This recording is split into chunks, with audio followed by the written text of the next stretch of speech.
ಓಂ ಇಂದ್ರಶ್ರೇಷ್ಠಾನಿ ದ್ರವಿಣಾನಿ ದೇಹಿ ಚಿತ್ತಿಂ ದಕ್ಷಸ್ಯ ಸುಭಗತ್ವಮಸ್ಮೆ ಪೋಷಂ ರೈಣಾಂ ಅರಿಷ್ಟಿಂ ತನೂನಾಂ ಸ್ವಾತ್ಮಾನಂ ವಾಚಃ ಸುದಿನತ್ವಮನ್ನಾಂ. ನನ್ನ ಸಮಸ್ತ ಪ್ರೀತಿಯ ಬಂಧು ಭಗಿನಿಯರಿಗೆ ಡಾಕ್ಟರ್ ಸುಕುಮಾರ ಶಾಸ್ತ್ರಿ ಮಾಡುವ ವಂದನೆಗಳು. ಬಂಧುಗಳೇ, ನಾಳೆಯಿಂದ ವಿಜಯದಶಮಿಯ ಪರ್ವ, ನವರಾತ್ರಿ ಮತ್ತು ವಿಜಯದಶಮಿಯ ಪರ್ವವನ್ನು ನಾವು ಆಚರಿಸುತ್ತಿದ್ದೇವೆ. ಬಂಧುಗಳೇ, 4 ಪರ್ವಗಳು ಪ್ರಮುಖವಾಗಿ ಮೊದಲಿನಿಂದಲೂ ಇದ್ದವು. ಶ್ರಾವಣಿ ಉಪಕರ್ಮ, ಜ್ಞಾನಪ್ರಧಾನ. ಪ್ರತಿಯೊಬ್ಬ ರಾಷ್ಟ್ರದ ಪ್ರಜೆಯು ಸುಜ್ಞಾನಿಯಾಗಬೇಕು, ಸುಸಂಸ್ಕೃತನಾಗಬೇಕು. 2ನೇ ಪರ್ವ ವಿಜಯದಶಮಿ. ಆತ್ಮೋನ್ನತಿಯೊಟ್ಟಿಗೆ ತನ್ನ ಆತ್ಮನ ಮೇಲೆ ವಿಜಯ, ಅದರೊಟ್ಟಿಗೆ ರಾಷ್ಟ್ರವನ್ನು ಸಂರಕ್ಷಣೆ ಮಾಡಿ ಪರಕೀಯರಿಂದ ಆಗುವ ಆಕ್ರಮಣದಿಂದ ರಾಷ್ಟ್ರದ ಸಂರಕ್ಷಣೆ. ಇದು ವಿಜಯದಶಮಿಯ ಉದ್ದೇಶ. ದೀಪಾವಳಿ ಮತ್ತು ಹೋಳಿ ಇದು ಮುಂಬರುವ ಪರ್ವಗಳು. ಬಂಧುಗಳೇ, ವಿಜಯದಶಮಿಯ ಮೊದಲು ನಾವು ನವರಾತ್ರಿಯನ್ನು ಆಚರಿಸುತ್ತೇವೆ. ಆದರೆ ರಾತ್ರಿ ಎಂದರೆ ಕತ್ತಲೆ ಮತ್ತು ಅಜ್ಞಾನದ ಪ್ರತೀಕ. ಅದಕ್ಕೆ ನಾವು ಹೇಳುತ್ತೇವೆ ತಮಸೋ ಮಾ ಜ್ಯೋತಿರ್ಗಮಯ. ಇಲ್ಲಿ ಕತ್ತಲೆ ಯಾವುದು? ಕಾಮ, ಕ್ರೋಧ, ಲೋಭ, ಮೋಹ, ಈರ್ಷ್ಯ, ದ್ವೇಷ. ಈ ಷಡ್ರಿಪುಗಳು, ಆಂತರಿಕ ಶತ್ರುಗಳು, ಪ್ರತಿಯೊಬ್ಬ ಮಾನವನನ್ನು ಹಂತ ಹಂತವಾಗಿ ಕೊಲ್ಲುತ್ತದೆ. ಇದಕ್ಕೆ ಬಲಿಯಾದ ಮಾನವ ಉತ್ಥಾನವನ್ನು ಮಾಡಲು ಸಾಧ್ಯವಿಲ್ಲ. ರಾವಣ ಎಷ್ಟೇ ದೊಡ್ಡ ವಿದ್ವಾಂಸನಾಗಿರಲಿ, ಮಹರ್ಷಿ ಪುಲಸ್ತ್ಯುವಿನ ಮೊಮ್ಮಗನಾದ ರಾವಣ ಬಹಳ ದೊಡ್ಡ ವಿದ್ವಾಂಸನಾಗಿದ್ದ. ಆದರೆ ಅವನು ಕಾಮಕ್ಕೆ ಮತ್ತು ಅಹಂಕಾರಕ್ಕೆ ಬಲಿಯಾದ. ಬಂಧುಗಳೇ, ರಾಕ್ಷಸ ಶಬ್ದಕ್ಕೆ ಮಹರ್ಷಿ ಯಾಸ್ಕರು 2 ರೀತಿಯಲ್ಲಿ ನಿರ್ವಚನೆಯನ್ನು ಮಾಡಿದ್ದಾರೆ. ಮೊದಲನೆಯದಾಗಿ, ರಕ್ಷಿತವ್ಯಂ ಯಸ್ಮಾತ್ ಸ ರಾಕ್ಷಸ. ಯಾರಿಂದ ನಾವು ನಮ್ಮನ್ನು ರಕ್ಷಿಸಿಕೊಳ್ಳಬೇಕೋ ಅವನು ರಾಕ್ಷಸ. ಮತ್ತು ಸಾಕ್ಷರ ವರ್ಣವಿಪರ್ಯಯ ರಾಕ್ಷಸ. ಅಂದರೆ ವಿದ್ವಾಂಸನಾದವನು ಮಾನವ ಧರ್ಮದ ವಿಪರೀತ ಆಚರಣೆಯನ್ನು ಮಾಡಿದಾಗ ಅವನು ರಾಕ್ಷಸ ಎನಿಸಿಕೊಳ್ಳುತ್ತಾನೆ. ಈ ರೀತಿ ಮಹರ್ಷಿಯ ಮೊಮ್ಮಗನಾದ ಮಹಾವಿದ್ವಾಂಸನಾದ ರಾವಣನು ಕೂಡ ರಾಕ್ಷಸನೆನಿಸಿಕೊಂಡ. ಬಂಧುಗಳೇ, ಈ ಆಂತರಿಕ ಶತ್ರುಗಳನ್ನು ಜಯಿಸುವಂಥದ್ದು ಆವಾಗ ಮಾತ್ರ ಮನುಷ್ಯ ನಿಜವಾದ ರೂಪದಲ್ಲಿ ಮನುಷ್ಯನಾಗುತ್ತಾನೆ. ಆಮೇಲೆ 7ನೇದು ಅಜ್ಞಾನ ಮತ್ತು ಮಿಥ್ಯಾಜ್ಞಾನ. ಈ ಅಜ್ಞಾನ ಮತ್ತು ಮಿಥ್ಯಾಜ್ಞಾನದಿಂದ ಮನುಷ್ಯನು ಬೌದ್ಧಿಕವಾಗಿ ದಾರಿದ್ರ್ಯನಾಗುತ್ತಾನೆ. ಅವನ ಆತ್ಮಿಕ ಉನ್ನತಿಯಾಗಲು ಸಾಧ್ಯವಿಲ್ಲ. 8ನೇದು ಪೂರ್ವಜನ್ಮ ಕೃತಂ ಪಾಪಂ ವ್ಯಾಧಿರೂಪೇಣ ಪೀಡಿತಂ. ಪೂರ್ವಜನ್ಮದಲ್ಲಿ ಮಾಡಿದ ಪಾಪದ ಫಲದಿಂದ ಅನಾರೋಗ್ಯ ಉಂಟಾಗುತ್ತದೆ. ಅದೇ ರೀತಿ ಪೂರ್ವಜನ್ಮದ ಮಾಡಿದ ಪಾಪದ ಫಲದಿಂದ ಮನುಷ್ಯನು ಆರ್ಥಿಕವಾಗಿಯೂ ದರಿದ್ರನಾಗುತ್ತಾನೆ. ಬಂಧುಗಳೇ, 9ನೇದಾಗಿ ಆತಂಕವಾದ. ಈ ಆತಂಕವಾದ ಇದು ಬಹಳ ದೊಡ್ಡ ಭಯಾನಕ ಶತ್ರು. ಇವತ್ತಿನ ದಿವಸ ನಮ್ಮ ರಾಷ್ಟ್ರದ ಸಂರಕ್ಷಣೆಯನ್ನು ನಾವು ಮಾಡಲು ಆಂತರಿಕವಾಗಿ ಅಸಮರ್ಥರಾಗುತ್ತಾ ಇದ್ದೇವೆ. ಏಕೆಂದರೆ ನಮ್ಮ ಸಂಸ್ಕೃತಿ, ಸಭ್ಯತೆ, ಸಂಸ್ಕಾರ, ಧರ್ಮ, ಜ್ಞಾನ, ವಿಜ್ಞಾನ ಇವೆಲ್ಲವನ್ನು ವ್ಯವಸ್ಥಾಬದ್ಧವಾಗಿ ವಿನಾಶ ಮಾಡುವಂಥ ಒಂದು ಭಯಾನಕ ಷಡ್ಯಂತ್ರ ನಡೆಯುತ್ತಿದೆ. ಸಂಸತ್ತಿನ ಒಳಗೆ ಕುಳಿತುಕೊಂಡ ಇಟಲಿ ಮತ್ತು ಇಟಲಿಯ ಗುಲಾಮರು, ವಿಧಾನಸಭೆಯಲ್ಲಿ ಮತ್ತು ವಿಧಾನ ಪರಿಷತ್ತಿನಲ್ಲಿ ಕುಳಿತುಕೊಂಡ ಇಟಲಿ ಮತ್ತು ಇಟಲಿಯ ಗುಲಾಮರು. ಬಂಧುಗಳೇ, ನಾಳೆಯಿಂದ ಒಂದು ಜಾತಿ ಜನಗಣತಿಯನ್ನು ಮಾಡುತ್ತಾರೆ. ಆ ಹಿಂದೂಗಳನ್ನು 46 ಪಂಗಡಗಳಲ್ಲಿ ವಿಂಗಡಿಸಿಕೊಂಡು 44 ಜಾತಿಗಳಲ್ಲಿ ವಿಂಗಡಿಸಿಕೊಂಡು ಅದನ್ನು ಪ್ರತಿಯೊಂದಿನ ಎದುರಿನಲ್ಲಿ ಕ್ರಿಶ್ಚಿಯನ್ ಎಂಬ ಪದವನ್ನು ಬಳಸಬೇಕು ಎಂದುಕೊಂಡು ಹೇಳುತ್ತಿದ್ದಾರೆ. ಬಂಧುಗಳೇ, ಭಗವಂತನು ನಮಗೆ ಮನುಷ್ಯನಾಗಿ ಸೃಷ್ಟಿಸಿದ ನಾವು, ನಮ್ಮ ಜಾತಿ ಮನುಷ್ಯ ಜಾತಿ, ನಮ್ಮ ಧರ್ಮ ಸತ್ಯ ಸನಾತನ ವೈದಿಕ ಹಿಂದೂ ಧರ್ಮ. ಇದನ್ನು ನಾವು ಸರಿಯಾಗಿ ಅರ್ಥ ಮಾಡಿಕೊಳ್ಳಬೇಕು. ಬಂಧುಗಳೇ, ಬ್ರಿಟಿಷರ ಕಾಲದಲ್ಲಿ ನಾವು ತುಂಬ ಹೋರಾಟವನ್ನು ಮಾಡಿದ್ದೇವೆ. ಆ ಸಮಯದಲ್ಲಿ ಜರ್ಮನಿಯ ವಿದ್ವಾಂಸರು, ಇಂಗ್ಲೆಂಡಿನ ವಿದ್ವಾಂಸರು ನಮ್ಮ ಸಂಸ್ಕೃತಿ, ಸಭ್ಯತೆ, ಸಂಸ್ಕಾರದ ಮೇಲೆ ಆಕ್ರಮಣವನ್ನು ಮಾಡಿದ್ದಾರೆ. ಬ್ರಿಟಿಷರು ನಮ್ಮ ರಾಷ್ಟ್ರದ ಮೇಲೆ ಯುದ್ಧವನ್ನು ಮಾಡಿದ್ದಾರೆ, ಆಕ್ರಮಣವನ್ನು ಮಾಡಿದ್ದಾರೆ, ನಮ್ಮನ್ನು ಗುಲಾಮರನ್ನಾಗಿಯೂ ಮಾಡಿದ್ದಾರೆ. ನಮಗೆ ನಮ್ಮ ಶತ್ರುಗಳು ಯಾರು ಎಂಬ ಸ್ಪಷ್ಟ ಅರಿವು ಇತ್ತು. ಅದಕ್ಕೋಸ್ಕರ ನಾವು ಅದರ ಪ್ರತಿರೋಧವನ್ನು ಮಾಡಿದ್ದೇವೆ, ಹೋರಾಟವನ್ನು ಮಾಡಿದ್ದೇವೆ. ಮತ್ತು ಈ ಗುಲಾಮಗಿರಿಯಿಂದ ನಾವು ನಮ್ಮನ್ನು ರಕ್ಷಿಸಿಕೊಂಡು ಕೊನೆಗೆ ಭಾರತ ಸ್ವತಂತ್ರವಾಯಿತು. ಆದರೆ ಈಗಿನ ಪರಿಸ್ಥಿತಿ ಇನ್ನೂ ಭಯಾನಕ. 2000 ವರ್ಷಗಳ ಹಿಂದೆ ಮಹಾಕವಿ ಭಾಸ ಒಂದು ಮಾತನ್ನು ಹೇಳಿದ, ಶರೀರೇ ಅರಿಪ್ರಹರತಿ ಹೃದಯೇ ಸ್ವಜನಸ್ತಥ. ಶತ್ರುಗಳು ಯಾವಾಗಲೂ ಶರೀರದ ಮೇಲೆ ಆಕ್ರಮಣವನ್ನು ಮಾಡುತ್ತಾರೆ, ಆದರೆ ಸ್ವಜನರು ಹೃದಯದ ಮೇಲೆ ಆಕ್ರಮಣವನ್ನು ಮಾಡುತ್ತಾರೆ. ಸಂಸತ್ತಿನ ಒಳಗೆ ಕುಳಿತುಕೊಂಡು ವಿರೋಧ ಪಕ್ಷದ ನಾಯಕನಾಗಿ ಕುಳಿತುಕೊಂಡು ಅದರೊಟ್ಟಿಗೆ ನಮ್ಮ ಚುನಾಯಿತ ಪ್ರತಿನಿಧಿಗಳು ಕೆಲವರು ಕೂಡ ಈ 28 ಪಕ್ಷಗಳಲ್ಲಿ ಇರುವವರು ಅವನೊಟ್ಟಿಗೆ ಸೇರಿಕೊಂಡು ಈ ಮಹಾಠಗಬಂಧನ್ ಬಾಹ್ಯದಿಂದಲೂ ಆಂತರಿಕವಾಗಿಯೂ ನಮ್ಮ ಮೇಲೆ, ನಮ್ಮ ರಾಷ್ಟ್ರದ ಮೇಲೆ, ನಮ್ಮ ಧರ್ಮ ಮತ್ತು ಸಂಸ್ಕೃತಿಯ ಮೇಲೆ ಆಕ್ರಮಣವನ್ನೇ ಮಾಡುತ್ತಿದ್ದಾರೆ. ಅವರೆಲ್ಲರೂ ನಿಮ್ಮಿಂದಲೇ ಚುನಾಯಿತವಾದ ಪ್ರತಿನಿಧಿಗಳು. ಬಂಧುಗಳೇ, ನಾವು ಸುಪ್ರೀಂ ಕೋರ್ಟಿಗೆ ಹೋದರೆ ಸುಪ್ರೀಂ ಕೋರ್ಟಿನ ನ್ಯಾಯಾಧೀಶರೂ ಕೂಡ ನಮ್ಮ ಧರ್ಮ, ಸಂಸ್ಕೃತಿ ಮತ್ತು ಆಸ್ಥೆಯ ಮೇಲೆ ಆಕ್ರಮಣವನ್ನೇ ಮಾಡುತ್ತಿದ್ದಾರೆ. ನಮಗೆ ವಿರುದ್ಧವಾದ ಇದನ್ನು ನ್ಯಾಯ ವ್ಯವಸ್ಥೆಯನ್ನು ಮಾಡುತ್ತಾರೆ, ಅನ್ಯಾಯವನ್ನು ಮಾಡುತ್ತಾರೆ. ಇದನ್ನು ನಾವು ಸ್ಪಷ್ಟವಾಗಿ ಅರ್ಥ ಮಾಡಿಕೊಳ್ಳಬೇಕು. ವಿಜಯದಶಮಿ ಆಚರಣೆ ಮಾಡುವಂಥದ್ದು ಕೇವಲ ಪಟಾಕಿಗಳನ್ನು ಸಿಡಿಸಿಕೊಂಡು ಸಂಭ್ರಮಿಸಿದರೆ ಅದು ವಿಜಯದಶಮಿ ಆಗುವುದಿಲ್ಲ. ವಿಜಯದಶಮಿ ಯಾವಾಗ ಆಗುವುದಂತ ಹೇಳಿದರೆ, ನಾನು ಮೊದಲೇ ಹೇಳಿದಂತೆ ಷಡ್ರಿಪುಗಳು, ಕಾಮಕ್ರೋಧ ಲೋಭ ಮೋಹ ಈರ್ಷ್ಯಾ ದ್ವೇಷ, ಈ ಷಡ್ರಿಪುಗಳನ್ನು ನಾವು ನಾಶ ಮಾಡಬೇಕು. ಅದರ ಒಟ್ಟಿಗೆ ಸತ್ಯಜ್ಞಾನ ಮತ್ತು ವಾಸ್ತವಿಕ ಜ್ಞಾನ, ವೇದಶಾಸ್ತ್ರಗಳ ವಾಸ್ತವಿಕ ಸ್ವರೂಪವನ್ನು ಸರಿಯಾಗಿ ಅರ್ಥ ಮಾಡಿಕೊಂಡು ಮತ್ತು ನಮ್ಮ ಅಜ್ಞಾನ ಮತ್ತು ಮಿಥ್ಯಾಜ್ಞಾನವನ್ನು ಪೂರ್ಣವಾಗಿ ನಾಶ ಮಾಡಬೇಕು. ನಾನು ಕಳೆದ ಎಪಿಸೋಡ್ನಲ್ಲಿ ಹೇಳಿದಂತೆ ಮಂತ್ರ ಬ್ರಾಹ್ಮಣಯೋರು ವೇದನಾಮಧೇಯಂ ಎಂದು ಹೇಳಿಕೊಂಡು ವೇದಗಳನ್ನು, ಶಾಸ್ತ್ರಗಳನ್ನು ವಿಕೃತವನ್ನಾಗಿ ಮಾಡುವ ಒಂದು ಭಯಾನಕ ಷಡ್ಯಂತ್ರವಾಯಿತು.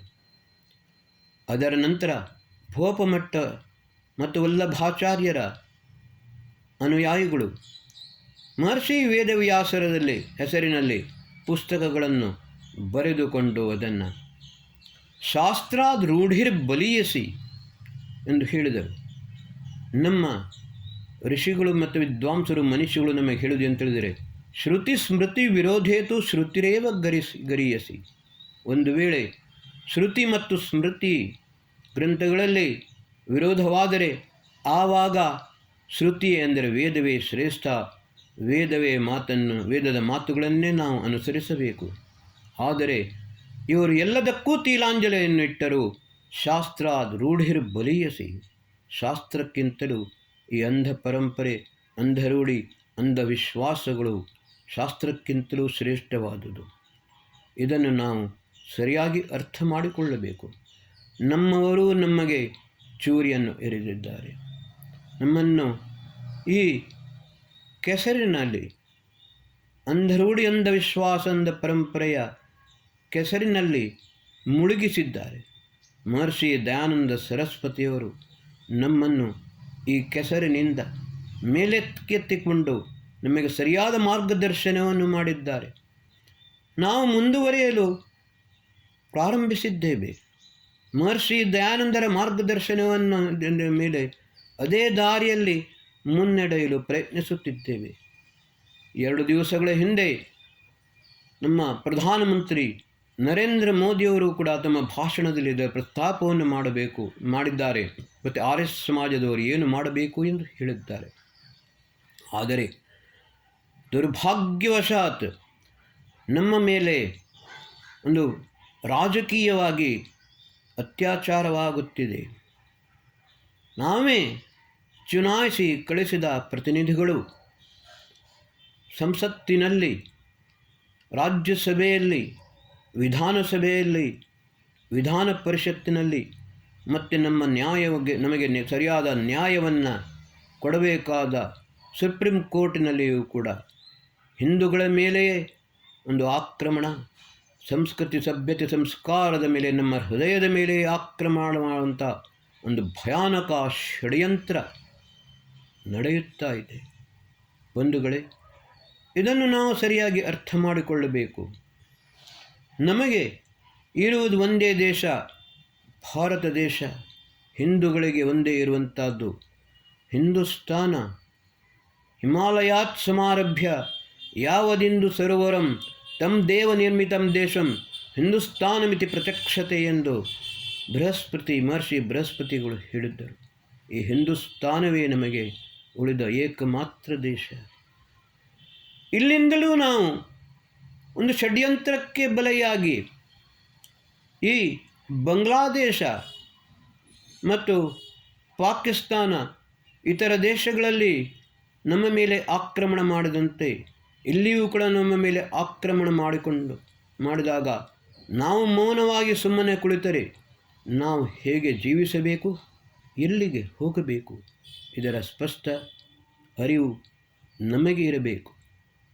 ಕೃಷ್ಣನು ಹೇಳಿದ್ದಾನೆ, ಉದ್ಧರೇತ್ ಆತ್ಮನಾತ್ಮಾನಂ ನಾತ್ಮಾನಂ ಅವಸಾದಯೇತ್ ಆತ್ಮೈವ ಆತ್ಮನ ಬಂದು ಆತ್ಮೈವರಿ ಪುರಾತ್ಮನ.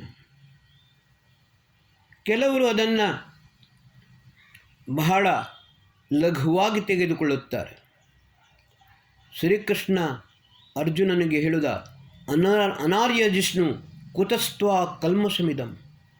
ನೀನು ಅನಾರ್ಯ, ನಿನ್ನಲ್ಲಿ, ನಿನ್ನ ಮನಸ್ಸಿನಲ್ಲಿ, ನಿನ್ನ ಬುದ್ಧಿಯ ಮೇಲೆ ಎಲ್ಲಿಂದ ಈ ಕಲ್ಮಶ ಬಂತು? ನಮ್ಮ ಪರಿಸ್ಥಿತಿಯು ಹಾಗೆ ಆಗಿದೆ. ನಮ್ಮ ಬುದ್ಧಿಯಲ್ಲಿ, ನಮ್ಮ ಮನಸ್ಸಿನಲ್ಲಿ ಒಂದು ಕಲ್ಮಶ ಬಂದಿದೆ. ಆ ಕಲ್ಮಶವನ್ನು ನಾವು ತೆಗೆದು ಬಿಡಬೇಕು. ಬಂಧುಗಳೇ, ಮಹರ್ಷಿ ಯಾಜ್ಞವಲ್ಕ್ಯರು ಹೇಳಿದ್ದಾರೆ, ತಸ್ಮಾದ್ ರಾಷ್ಟ್ರೀ ವಿಷಂ ಘಾತುಕ ಅಂತ. ರಾಷ್ಟ್ರ ಮತ್ತು ಸಂಸ್ಕೃತಿಯ ರಕ್ಷಣೆಯನ್ನು, ರಾಷ್ಟ್ರ ಮತ್ತು ಪ್ರಜೆಗಳ ರಕ್ಷಣೆಯನ್ನು ಮಾಡಲು ಅಸಮರ್ಥನಾದ ರಾಷ್ಟ್ರ ನಾಯಕನು ರಾಷ್ಟ್ರಕ್ಕೆ ಮತ್ತು ಪ್ರಜೆಗಳಿಗೆ ಘಾತಕನಾಗುತ್ತಾನೆ. ಆದರೆ ಇದು ಪ್ರಜಾಪ್ರಭುತ್ವ ದೇಶ. ಈ ಪ್ರಜಾಪ್ರಭುತ್ವ ದೇಶದಲ್ಲಿ ಪ್ರಜೆಗಳೇ ಈ ನಾಯಕರಾಗುತ್ತಾರೆ. ಆವಾಗ ರಾಷ್ಟ್ರಧರ್ಮ ಮತ್ತು ರಾಷ್ಟ್ರ ಪ್ರಜ್ಞೆಯ ಸ್ಪಷ್ಟ ಅರಿವು ಇಲ್ಲದಿದ್ದರೆ ಪ್ರಜೆಗಳೇ ರಾಷ್ಟ್ರಕ್ಕೆ ಘಾತಕವಾಗುತ್ತಾರೆ. ನಾವು ನಮ್ಮ ಪ್ರತಿನಿಧಿಗಳನ್ನು ಚುನಾಯಿಸಿ ಕಳುಹಿಸಿದ್ದೇವೆ.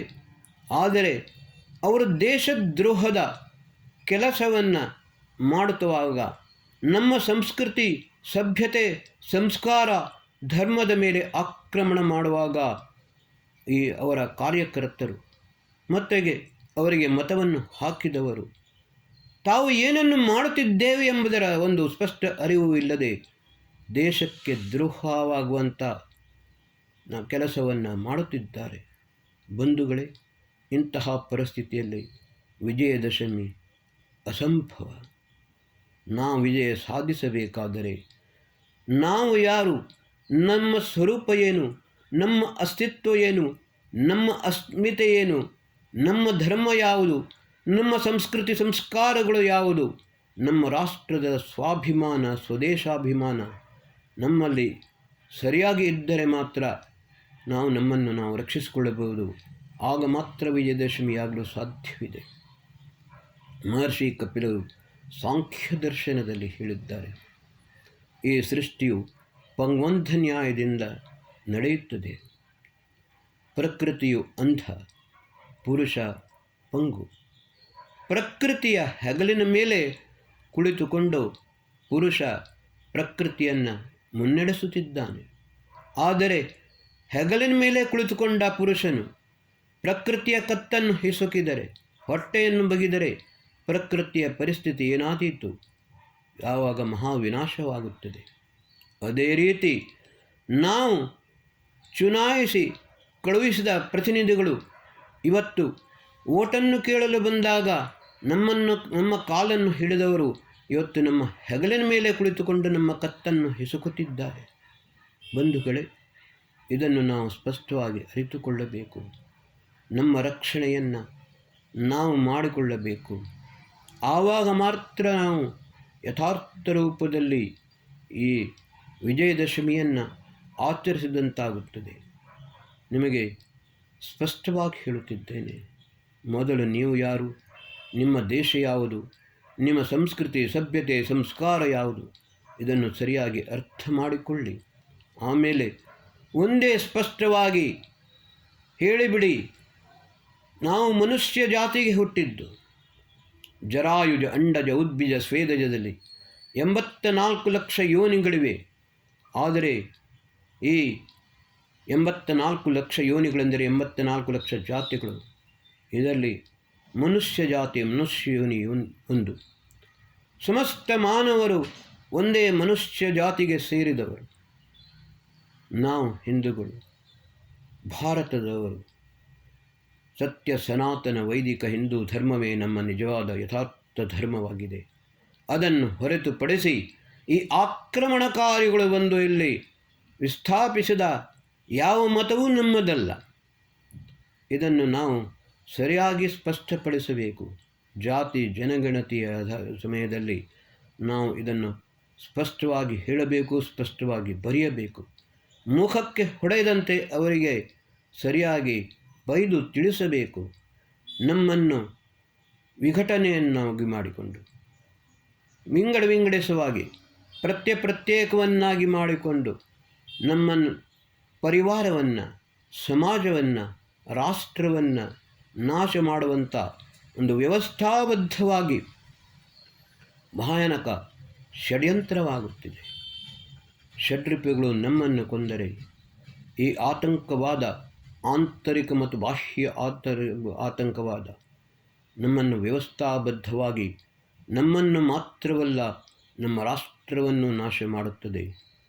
ಗುರು ವಿರಜಾನಂದರು ಮಹರ್ಷಿ ದಯಾನಂದರಿಗೆ ಹೇಳಿದ ಒಂದೇ ಮಾತು, ದಯಾನಂದ್, यदि राष्ट्र बचेगा तभी धर्म बचेगा, नहीं तो न राष्ट्र बचेगा न धर्म बचेगा. ಆದ ಕಾರಣ ವಿಜಯದಶಮಿ ಇದನ್ನು ಆಚರಣೆ ಮಾಡಬೇಕಾದರೆ ನವರಾತ್ರಿಗಳೆಂದರೆ ಏನು, ವಿಜಯದಶಮಿ ಎಂದರೇನು, ಯಾವ ರೀತಿ ನಾವು ನವರಾತ್ರಿಗಳನ್ನು ಪುನಃ ಪೂರ್ಣ ಪ್ರಕಾಶದಿಂದ ಕೂಡಿದ ಹಗಲನ್ನು ಮಾಡಬೇಕು, ದಿನವನ್ನು ಮಾಡಬೇಕು, ರಾತ್ರಿಯಾಗಿ ಉಳಿಯಬಾರದು. ಆಮೇಲೆ ಆವಾಗ ವಿಜಯದಶಮಿಯನ್ನು ಸರಿಯಾದ ರೀತಿಯಲ್ಲಿ ಆಚರಿಸಲು ಸಾಧ್ಯವಾಗುತ್ತದೆ. ನಮ್ಮ ಸಂಸ್ಕೃತಿ ಸಭ್ಯತೆ ಸಂಸ್ಕಾರ ದೇಶ ಜ್ಞಾನ ವಿಜ್ಞಾನ ಇದರ ಸ್ಪಷ್ಟ ಒಂದು ಪ್ರಜ್ಞೆ ನಿಮ್ಮಲ್ಲಿ ಇರಲಿ. ಈ ನವರಾತ್ರಿಯಲ್ಲಿ ಚಂಡಿಕಾಯಾಗವನ್ನು ಮಾಡುತ್ತಾರೆ. ನಾನು ಅದರಲ್ಲಿ ಭಾಗವಹಿಸಿದ್ದೇನೆ ಮತ್ತು ಬ್ರಹ್ಮಸ್ಥಾನದಲ್ಲಿ ಹೋಗಿ ಕುಳಿತುಕೊಂಡಿದ್ದೇನೆ. ಬಂಧುಗಳೇ, ಒಂದೇ ಶಕ್ತಿ, ಒಂದೇ ದಿವ್ಯ ಶಕ್ತಿಯ ಮೂರು ಭವ್ಯ ಸ್ವರೂಪ ಮಹಾಸರಸ್ವತಿ, ಮಹಾಲಕ್ಷ್ಮಿ, ಮಹಾಶಕ್ತಿ. ಬಂಧುಗಳೇ, ಮಹೋ ಅರ್ಣ ಸರಸ್ವತಿ ಪ್ರಚೇತೇತಿ ಕೇತುನಾಂ ಧಿಯ ವಿಶ್ವ ವಿರಾಜತಿ. ಮಹರ್ಷಿ ದಯಾನಂದರು ಕೇತು ಎಂದರೆ ಪ್ರಜ್ಞಾಂ ಎಂದು ಹೇಳುತ್ತಾರೆ. ಬಂಧುಗಳೇ, ಮಹೋ ಅರ್ಣ ಸರಸ್ವತಿ ಮಹಾನ್ ಸಾಗರದಂತೆ ಇರುವ ಈ ವೇದವಾಣಿ, ಸತ್ಯ ಸನಾತನ ವೈದಿಕ ಧರ್ಮ, ಈ ಸತ್ಯ ಜ್ಞಾನ, ಇದು ನಮ್ಮ ಪ್ರಕೃಷ್ಟವಾದ ಜ್ಞಾನವನ್ನು, ಚೇತಂತಿ ಸುಮತೀನಾಂ ಬುದ್ಧಿಯನ್ನು ವಿಕಾಸವನ್ನಾಗಿ ಮಾಡುತ್ತದೆ. ಬಂಧುಗಳೇ, ಧಿಯ ವಿಶ್ವ ವಿರಾಜತಿ. ಧೀ ಇತಿ ಕರ್ಮನಾಮ, ಧೀ ಇತಿ ಪ್ರಜ್ಞಾನನಾಮ. ನಾವು ಗಾಯತ್ರಿ ಮಂತ್ರದಲ್ಲಿ ಪ್ರಾರ್ಥಿಸುತ್ತೇವೆ, ಧಿಯೋ ಯೋ ನಃ ಪ್ರಚೋದಯಾತ್ ಅಂತ. ಈ ಮಹಾಸರಸ್ವತಿ ನಮಗೆ ಇದನ್ನೇ ಹೇಳುವಂಥದ್ದು. ಆಮೇಲೆ ಬರುತ್ತದೆ ಮಹಾಲಕ್ಷ್ಮಿ. ಪ್ರತಿಯೊಬ್ಬ ಪರಿವಾರವೂ ಕೂಡ ಸಮೃದ್ಧವಾಗಬೇಕು. ನಮ್ಮ ರಾಷ್ಟ್ರವೂ ಕೂಡ ಸಮೃದ್ಧವಾಗಬೇಕು. ವಯಂ ಸ್ಯಾಮ ಪತಯೋರೈಣಾಂ, ನಾವು ಸಂಪತ್ತಿನ ಸ್ವಾಮಿಯಾಗಬೇಕು. ಶತಹಸ್ತ ಸಮಾಹಾರ ಸಹಸ್ರಹಸ್ತ ಸಂಕೀರ. ಬಂಧುಗಳೇ, ಈ ಸಂಪತ್ತಿನ ಸರಿಯಾದ ಪ್ರಾಪ್ತಿ ಮತ್ತು ವಿನಿಯೋಗ, ಇದರ ಸ್ಪಷ್ಟವಾದ ಅರಿವು ನಮಗೆ ಇರಬೇಕು. ಆಮೇಲೆ ಮೂರನೆಯದು ಮಹಾಶಕ್ತಿ. ಈ ಶಕ್ತಿ ಇಲ್ಲದಿದ್ದರೆ ನಮ್ಮ ರಾಷ್ಟ್ರವು ಸುರಕ್ಷಿತವಾಗಿರಲು ಸಾಧ್ಯವಿಲ್ಲ. ಯತ್ರ ಬ್ರಹ್ಮ ಚ ಕ್ಷತ್ರಂ ಚ ಉಭೋ ಶ್ರಿಯಮಶ್ನುತಾಂ ತಂ ಲೋಕಂ ಪುಣ್ಯಂ ಪ್ರಜ್ಞೇಯಂ. ಎಲ್ಲಿ ಬ್ರಹ್ಮಶಕ್ತಿ ಮತ್ತು ಕ್ಷಾತ್ರಶಕ್ತಿ ಒಂದಾಗಿಕೊಂಡು ಕ್ಷಾತ್ರಶಕ್ತಿಯನ್ನು ಬ್ರಹ್ಮಶಕ್ತಿ ಜ್ಞಾನಶಕ್ತಿ ಮುನ್ನಡೆಸಿಕೊಂಡು ಹೋಗುತ್ತದೆಯೋ ಅದು ಪುಣ್ಯಲೋಕವಾಗುತ್ತದೆ. ಮಹರ್ಷಿ ದಯಾನಂದ ಸರಸ್ವತಿಯವರು ಹೇಳಿದರು, ಮಹಾಭಾರತದ ಯುದ್ಧದ 1000 ವರ್ಷದ ಮೊದಲೇ ಆರ್ಯಾವರ್ತದ ಪತನವು ಆರಂಭವಾಯಿತು. ಇಂದಿಗೂ ಕೂಡ ಅದೇ ಮುಂದುವರಿಯುತ್ತಾ ಇದೆ. ನಾವು ಇದನ್ನು ಸ್ಪಷ್ಟವಾಗಿ ಅರಿತುಕೊಳ್ಳಬೇಕು. ಎಲ್ಲಿ ನಮ್ಮ ಪತನವಾಗಿದೆ, ಯಾವ ರೀತಿ ನಮ್ಮ ಉತ್ಥಾನವಾಗಲು ಸಾಧ್ಯವಿದೆ. ಶ್ರೀಕೃಷ್ಣ ಹೇಳಿದ, ಉದ್ಧರೇತ್ ಆತ್ಮನ ಆತ್ಮಾನಂ ನಾತ್ಮಾನಂ ಅವಸಾದಯೇತ್ ಆತ್ಮೈವ ಆತ್ಮನ ಬಂಧು ಆತ್ಮೈವ ರಿಪುರಾತ್ಮನ. ಶ್ರೀಕೃಷ್ಣನು ಹೇಳಿದ ಮಾತನ್ನು ನಮ್ಮ ಜೀವನದಲ್ಲಿ ಸರಿಯಾಗಿ ಅಳವಡಿಸಿಕೊಂಡಾಗ ಮಾತ್ರ ಯಥಾರ್ಥ ರೂಪದಲ್ಲಿ ವಿಜಯದಶಮಿಯನ್ನು ಆಚರಿಸಿದಂತಾಗುತ್ತದೆ. ಓಂ ಶ